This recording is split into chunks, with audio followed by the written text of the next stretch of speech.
Hey guys, hope you're doing well. Summer is almost over, but that does not stop us from sweating profusely. It has been hot. Very hot. Humid. That's right. Today we are talking about a cultural taboo in America, because it's not a taboo in South Africa. No. It's the age gap. I'm not even sure if it's taboo in secular culture of America. Mm-hmm. It can be when they want to be offended. Yeah, that's true. So my dad was 10 years older than my mom. One of my best friends, his dad was 15 years older than his mom. It was very normal for us growing up that the husband would always be older than the wife. We ourselves are the same age. We're not condemning anyone. This is not a condemnation video. We're talking to single people in this video of how to be more successful in finding a spouse. Because one of the biggest problems in Christian culture is Christians finding someone to marry. And so we're trying to lay down dynamics that will help in people getting married. So we hope that this is helpful for you seeing things from a bigger picture. Mm-hmm. And of course, there's always going to be exceptions. Don't take this as a rule. This is a general, helpful tool. Guide. Something we wish we would have known, as is all of our videos. Yeah, exactly. And I think we can look at it that way of, you know, as a teenager, one of my desires was to get married and have many children. As a teenager, one of your desires was to get married and have many children. We have to understand our times. We are not androgynous Christians that all have the same timeline and the same purpose. Girls have a different timeline to guys. Girls are able to get married at 18 and fulfill their purpose immediately. Yeah. Become a wife, become a mother. Which is interesting, thinking of the verse in Titus where it says older women teach the younger women to love their husbands, love their children, which is the younger women, which means younger women were getting married and having children. Yeah, what does younger woman mean? A lot of people would get offended at saying that 18-year-old girls should or could get married. But a lot of those same people are not offended when those girls are on birth control, they're sleeping around with men who aren't their husbands, who aren't going to be their husbands.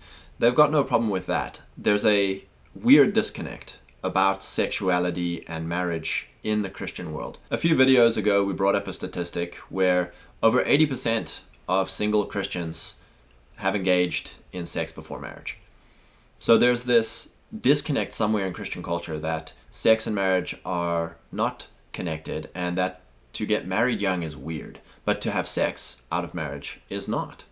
And so what we're saying is that's not going to work out well for you. That's not a good thing. It's going to be a problem for you down the road as far as pair bonding, broken hearts. So the better way is to teach our young ladies to wait for marriage so that they can pair bond to their husband. That's why high school sweethearts are such a thing. That's why young ladies love romance and they love Hallmark.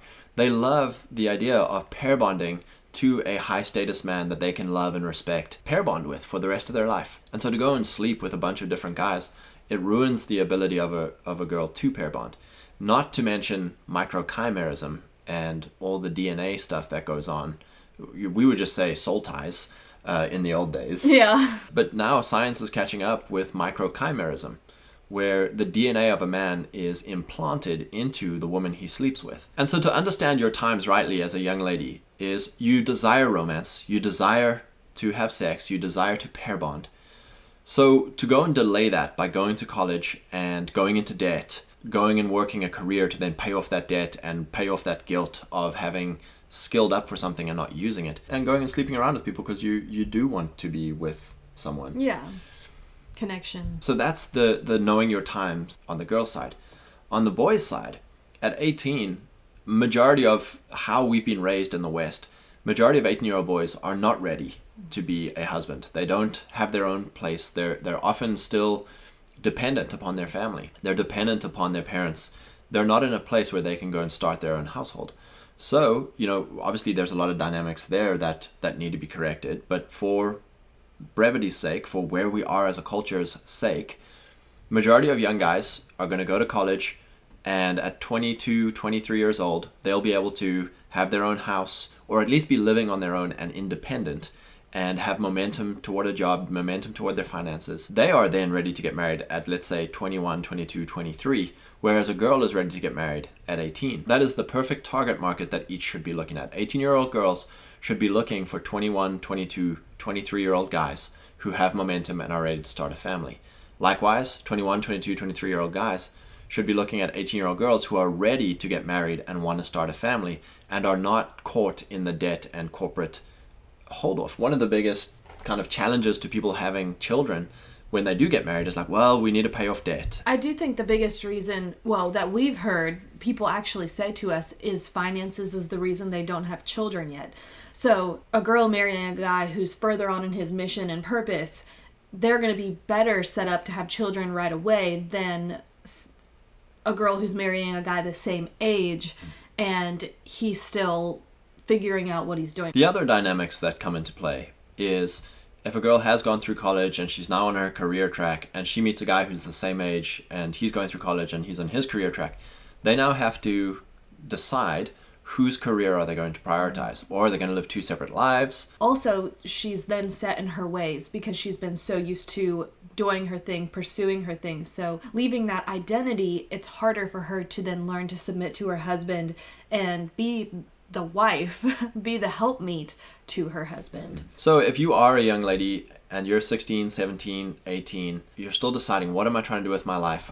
You want to be a wife, you want to be a mother, but culture is pressuring you to go to university, go get a career, go become a androgynous Christian woman man. And you look around and all the 18-year-old guys that you might be interested in are not established yet. They're not on their own. They aren't ready to get married to you. So even if you did like a guy your age, you're going to have to wait 4 years. We also hear that a lot. We've mentored a lot of people who were in college dating each other, and it's like, hey, you guys are a great fit for each other, get married. And they're like, well, we're in college, we've still got 3 years left of dating. And it's like, this is not going to work out well for you. Get married now. There's no sense in waiting. But for them, the finances are an issue. He's not independent of his parents yet. So then the question becomes, well, why are you dating at all? And so you have to understand your times. As a lady, as a man, understand your times. And the age gap is a huge tool to success. Younger girls look for older guys. Older guys look for younger girls. You'll skip all of the waiting around and the many pitfalls that same age couples fall into. Likewise, for older guys and girls who are now in their later 20s, 30s even, and haven't gotten married yet, this also is a tool of success for you to help you and encourage you to find someone to get married, is look older. If you're a 25, 30, 35-year-old girl, whatever age you're at, look 5 to 10 to even 15 years older. That is kind of offensive to a lot of girls. It could be offensive that we're telling them not to look their own age, but we're saying this for your good. Not to discourage you. It's actually, you're going to have a better odds of finding a guy who would be very happy to marry you than a guy who's your own age, who you have more likely to have a harder time submitting to because you have done your own thing for so long. That's right. Whereas if you marry an older guy, you'll have more respect for him because he is further along in life, and you'll probably be happier with where he is in his career. If you've already, done the career trajectory, it will be for your benefit to marry a guy who's further along in that direction as well. And to understand why this dynamic works, why it's more successful for you to do that, women desire higher status men. They want a man that they can respect, who is worthy of respect. And so a man who is older than you is going to have more accumulated wealth, more momentum on his mission. That's why it works, why ladies are attracted to older men. We hope this is encouraging for you. Praise God and God bless you guys.